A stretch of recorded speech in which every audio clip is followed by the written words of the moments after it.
Kisah ini bermula saat Nabi Musa alaihi salam ditanya oleh kaum Bani Israel tentang manusia yang paling alim di muka bumi. Dijawab oleh Nabi Musa, tidak ada lagi yang paling alim di muka bumi selain aku. Akibat jawaban itu, Nabi Musa ditegur Allah Subhanahu wa Ta'ala. Tak hanya itu, Allah juga menurunkan wahyu kepadanya, sesungguhnya, aku memiliki seorang hamba di pertemuan dua samudera yang lebih alim darimu. Nabi Musa menjadi penasaran, wahai Tuhanku, bagaimana aku bisa bertemu dengannya? Allah menjelaskan, bawalah olehmu seekor ikan. Lalu simpan dalam keranjang. Di mana ikan itu menghilang, di sanalah hamba itu berada. Hamba yang dimaksud tak lain adalah Nabi Khidir alaihi salam. Singkatnya kisah, Nabi Musa mengambil seekor ikan lalu memasukkannya ke dalam keranjang. Setelah itu, dirinya berangkat ditemani seorang pemuda muridnya yang bernama Yusha ibn Nun. Tibalah keduanya di sebuah batu besar. Tetapi bermaksud untuk merebahkan kepala sejenak, keduanya justru tertidur. Sementara ikan yang ada dalam keranjang mulai meronta, hingga akhirnya keluar dan terjatuh ke lautan. Kejadian ini pun diabadikan dalam Al-Quran, dalam surat Al-Kahfi. Lalu ikan itu melompat dan mengambil jalannya ke laut. Ketika Nabi Musa terbangun, muridnya lupa mengabarkan kepadanya tentang keberadaan ikan. Keduanya justru melanjutkan perjalanannya selama sehari semalam. Keesokan harinya, Musa baru berkata kepada muridnya, bawalah kemari makanan kita, sesungguhnya kita telah merasa letih karena perjalanan kita ini. Semula memang Nabi Musa seperti yang tidak mendapati rasa letih, hingga tibalah di tempat yang diperintahkan Allah dan bertanya demikian. Muridnya lantas menjawab, tahukah engkau tatkala kita mencari tempat berlindung di batu tadi, sesungguhnya aku lupa bercerita tentang ikan itu, dan tidak ada yang melupakanku kecuali setan, dan ikan itu mengambil jalannya ke laut dengan cara yang sangat aneh. Benar sekali, ikan itu mengambil jalannya di laut, sehingga Musa dan muridnya pun terheran-heran. Musa kembali berkata, itulah tempat yang kita cari. Akhirnya, keduanya pun kembali mengikuti jejak mereka semula. Keduanya menyusuri jejak mereka semula, hingga sampai lagi di batu besar.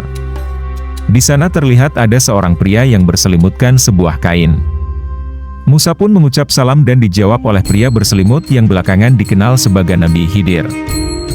Musa lalu memperkenalkan diri, aku adalah Musa. Ditanya oleh Khidir, apakah engkau kaum Bani Israel? Musa menjawab, benar. Aku menemuimu agar engkau mengajariku sebuah ilmu.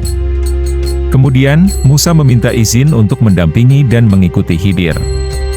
Namun, keinginannya itu diragukan oleh hamba saleh itu, sesungguhnya kamu sekali-kali tidak akan sanggup sabar bersamaku, wahai Musa, sebab aku memiliki sebuah ilmu Allah yang telah diajarkan kepadaku, namun tidak engkau ketahui. Begitu juga engkau, memiliki ilmu Allah yang telah diajarkannya kepadamu, tetapi tidak aku ketahui. Musa pun berusaha meyakinkan Khidir, insya Allah engkau akan mendapati aku sebagai orang yang sabar, dan aku tidak akan menentangmu dalam sesuatu urusan pun. Secara tidak langsung, Khidir menjanjikan kepada Musa bahwa kemampuannya untuk bersabar ditentukan oleh kehendak Allah. Tak lupa, sang hamba memberi persyaratan kepada Musa agar tidak bertanya apa-apa kepadanya sampai dirinya menjelaskan semua alasan di balik apa yang dilakukannya.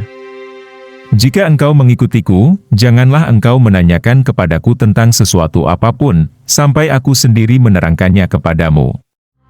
Berjalanlah Nabi Musa dan Nabi Khidir menyusuri pinggiran pantai.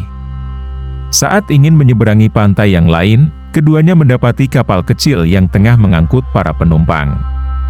Untungnya, para awak kapal telah mengenali Khidir. Singkatnya, mereka pun membawa Khidir dan Musa menuju pantai yang dituju tanpa diminta imbalan apapun. Di saat demikian, keduanya melihat seekor burung yang hinggap di pinggir kapal. Lalu sang burung meminum sedikit air laut dengan paruhnya. Khidir berbisik kepada Musa, demi Allah, tidaklah ilmuku dan ilmumu di sisi Allah, kecuali seperti air laut yang diambil burung itu dengan paruhnya.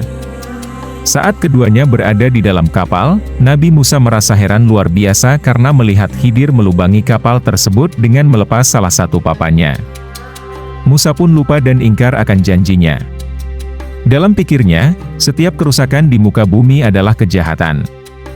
Dan kejahatan lebih berat lagi karena dilakukan kepada orang-orang yang telah berbuat baik kepada dirinya.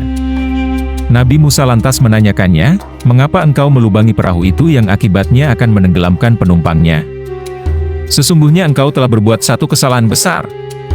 Di sana Khidir mengingatkan Nabi Musa akan janjinya, "Bukankah aku telah berkata, sesungguhnya engkau sekali-kali tidak akan sabar bersama dengan aku?" Dan akhirnya, keduanya pun melanjutkan perjalanan.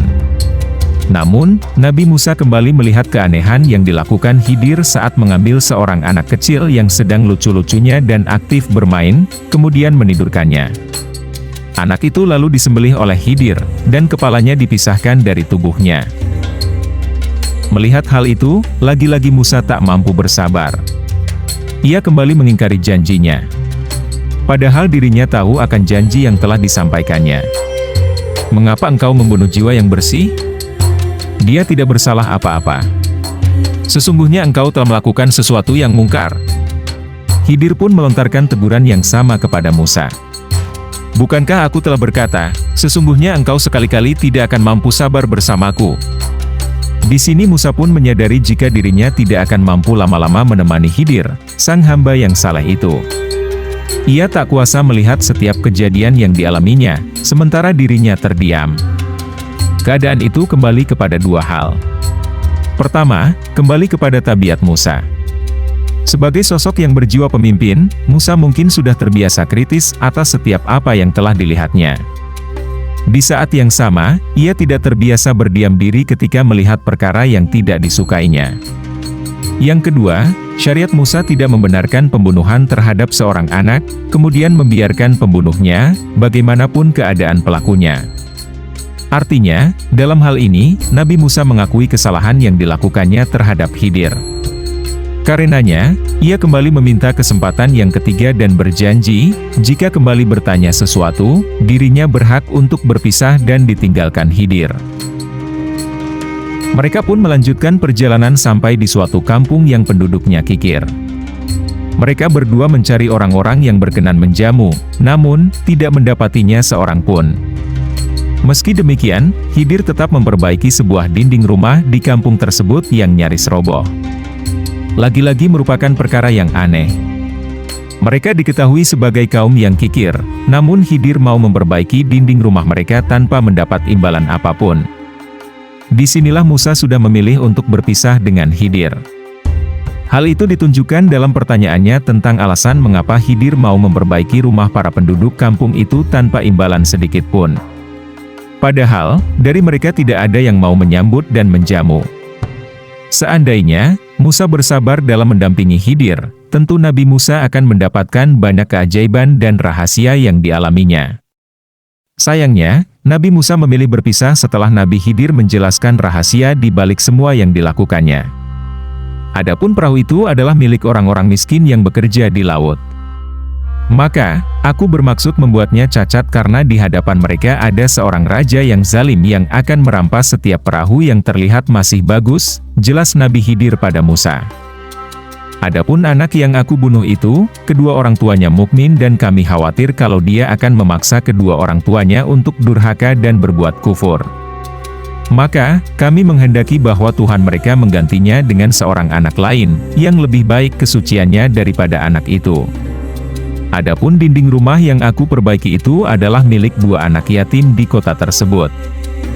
Di bawahnya tersimpan harta milik mereka berdua, sedangkan ayah mereka orang saleh. Maka Tuhanmu menghendaki agar keduanya mencapai usia dewasa dan mengeluarkan simpanannya itu sebagai rahmat dari Tuhanmu. Aku tidak melakukannya berdasarkan kemauanku sendiri, akan tetapi atas perintah Allah. Itulah makna sesuatu yang engkau tidak mampu bersabar terhadapnya, pungkas Khidir. Pertemuan Nabi Musa dan Nabi Khidir ini pun diabadikan dalam Al-Quran, dalam surat Al-Kahfi mulai ayat 61 sampai ayat 82. Dan kisahnya diriwayatkan pula oleh Al-Bukhari dalam Kitab Al-Ilm, dari Ibnu Abbas.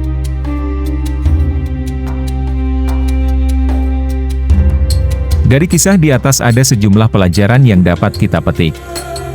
1. Kita sangat dianjurkan untuk berdiskusi atau berdialog dalam urusan ilmu. 2. Seorang alim diwajibkan menyebarkan ilmu yang dimilikinya kepada orang lain. 3. Kita disyariatkan untuk melayani dan mengabdi kepada ahli ilmu dan pemilik keutamaan. Yusha ibnu Nun misalnya, ia mengabdi kepada Musa. Begitu pula Anas ibnu Malik juga melayani Rasulullah Shallallahu Alaihi Wasallam.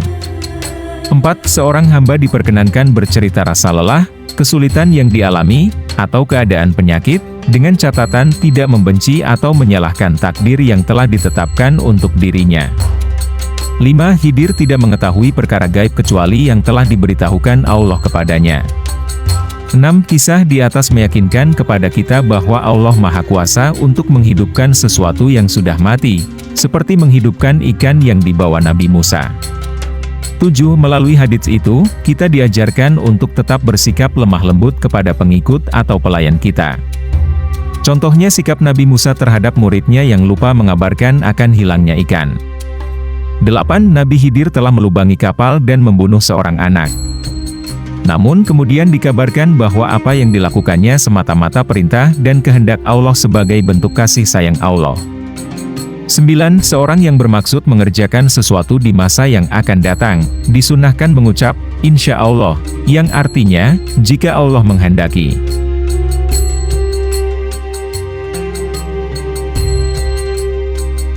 Demikian telah kami sampaikan kisah riwayat pertemuan Nabi Musa dengan Nabi Khidir. Semoga dari paparan kisah ini, bisa kita ambil hikmahnya, sehingga bisa membawa manfaat dalam kehidupan kita sehari-hari. Jika Anda menyukai video ini, jangan lupa like dan subscribe juga komentarnya, agar channel ini bisa berkembang lebih baik lagi. Terima kasih.